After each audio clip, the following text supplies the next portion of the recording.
Јавното обвинителство на Република Македонија го представи своето ново лого, односно новиот официјален символ на институцијата, кој беше усвоен од колегиумот на Републичкото обвинителство.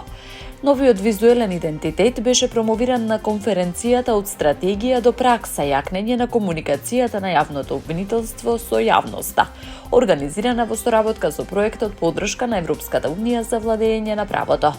Од обвинителството појаснуваат дека новото лого не представува само графички редизајн, туку визуелен приказ на целокупната обвинителска организација, незината структура, поврзаност и заедничка улога во заштитата на законитоста и јавниот интерес.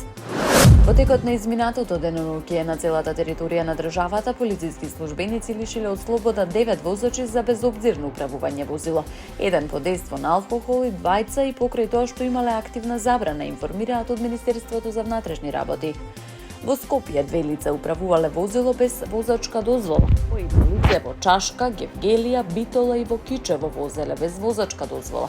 Едно лице во Скопје и едно во Липковско возеле и покрај тоа што имале активна забрана, а едно лице во Берово управувало трактор под дејство на алкохол, односно со 1,74 промили алкохол во крвта и агресивно се однесувал кон полициските службеници. Од МВР посочија дека по целосно документирање на случаите ќе бидат поднесени соодветни кривични пријави.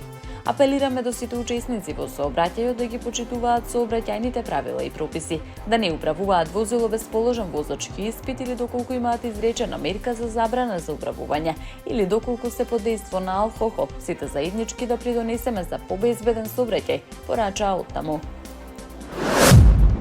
Времето денеска сончево со мала до умерена облачност. Во попладневните часови на повеќе места се очекува локална нестабилност, проследена со пороен дожд, грмежи, засилен ветер и услови за изолирана појава на град. Ќе дува слаб до умерен ветер во западните делови од западен правец, долж по Вардаријата од југоисточен правец.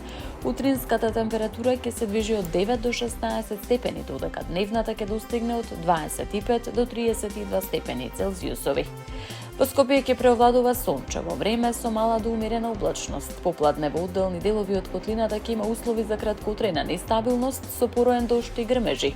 Ќе дува слаб до умерен ветер од југоисточен правец. Температурата ќе се движи од 13 до 30 степени.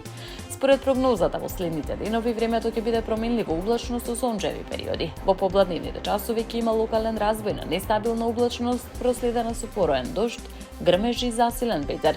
Под влијание на циклонска активност, в четврток се очекуваат поинтензивни временски процеси со пообилен пороен дожд над 20 литри на квадратен метар, грмежи, засилен ветер и услови за изолирана појава на град.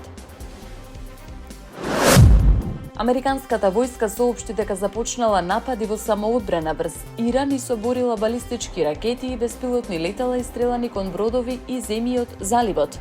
Нападите на островот Кешум во Ормускиот еснет се одговор на обидите за напади на Иран низ Блискиот исток, соопшти Централната команда на Соединетите Американски држави. Иран соопшти дека нападнал американски бази и хеликоптери во земјите од регионот, користејќи ракети и беспилотни летала како одмазда. Според соопштението на американската војска, Техеран испалил 2 ракети кон Кувајт и 3 кон Бахреин, од кои сите биле пресретнати. Иран лансираше неколку балистички ракети кон своите регионални соседи, сепак не успеале сите да ги погодат своите цели. 2 ирански ракети испукани кон Кувајт паднаа или се распаднаа по пат. 3 ракети лансирани кон Бахреин беа веднаш пресретнати од американски и бахреински сили за воздушна одбрана, се вели во соопштението на Централната команда на Соединетите Американски држави. Најновите напади доаѓаат по застојот во преговорите за прекин на огнот. Унгарскиот премиер Петер Маѓар изјави дека неговата земја нема да испраќа ниту војници, ниту оружје во Украина, задржувајќи ја позицијата што претходно ја застапуваше и неговиот претходник Виктор Орбан. Изјавата ја даде на заедничка пресконференција со германскиот канцелар Фридрих Мерц за време на посетата на Берлин. Би сакал да потврдам дека Унгарија нема да испраќа ниту војници, ниту оружје во Украина, дури ни под новата унгарска влада, изјави Маѓар. Иако ја задржува истата позиција во однос на војната помош за Киев, Маѓар сигнализираше поотворен пристап кон соработката со Украина. Тој истакна дека е подготвен да се сретне со украинскиот претседател Володимир Зеленски доколку во текот на неделата бидат завршени техничките разговори поврзани со правата на унгарското малцинство во Украина. Унгарскиот премиер изрази оптимизам дека спорните прашања ќе бидат надминати, оцени дека евентуалниот договор би можел да отвори ново поглавје во односите меѓу двете соседни земји. За разлика од Орбан, кој честопати беше критикуван поради блокирање или одложување на европските иницијативи за поддршка на Украина, Маѓар најавува попрагматичен пристап и подготвеност за разговори со украинското раководство, при тоа задржувајќи ја унгарската политика на невклучување во војната поддршка.